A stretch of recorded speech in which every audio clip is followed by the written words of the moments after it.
Zosovanet Alexander Pantoja ပွဲဟာ UFC ဥက္ကဋ္ဌဒီနာဝိကဘာကြောင့်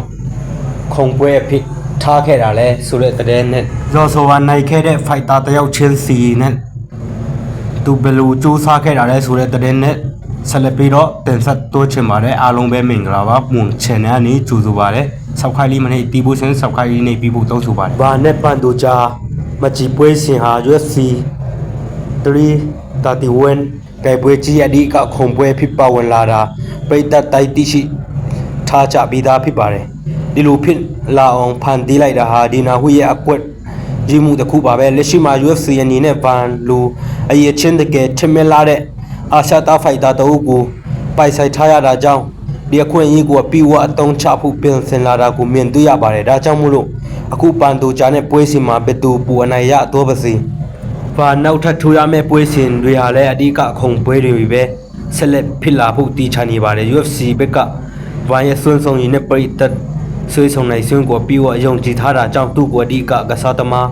တော်ဖြစ်ရင်းနှီးမှုနာရေးဆွေးနေတာပါအဓိကရွေချစ်ကတော့အရေးသွေးမင်းအာရှကစားသမားတော်ကို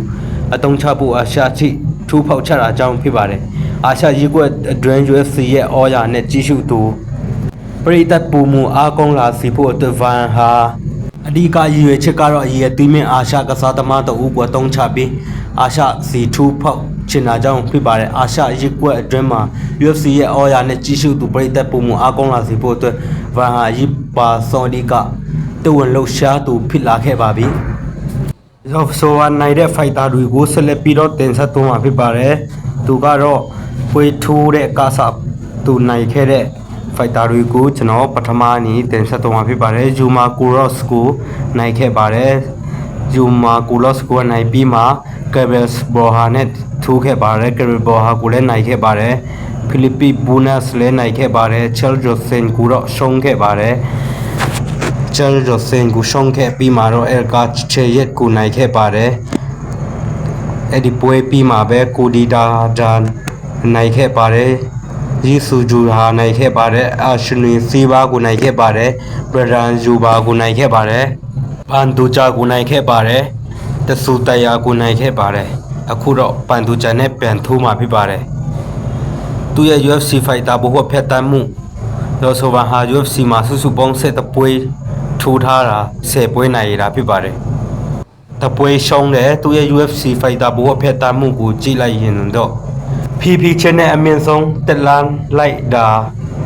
ကိုတွေ့ရပါတယ်အစောပိုင်းကာလမှာ UFC Fight Night ပဲပွဲ3ပွဲကိုထိုးရတယ်ဒါပေမဲ့ပရိသတ်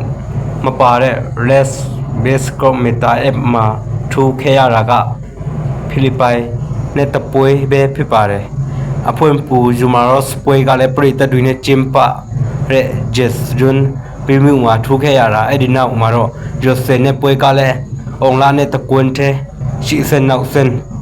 ဒန်ဘာမြို့မှာထိုးခဲ့ရတာအဲ့ဒီ UFC Fight Night 3ပွဲကလွေလို့ကျန်တဲ့ပွဲတွေကတော့ပွဲကြီးတွေမှာချီးပဲ UFC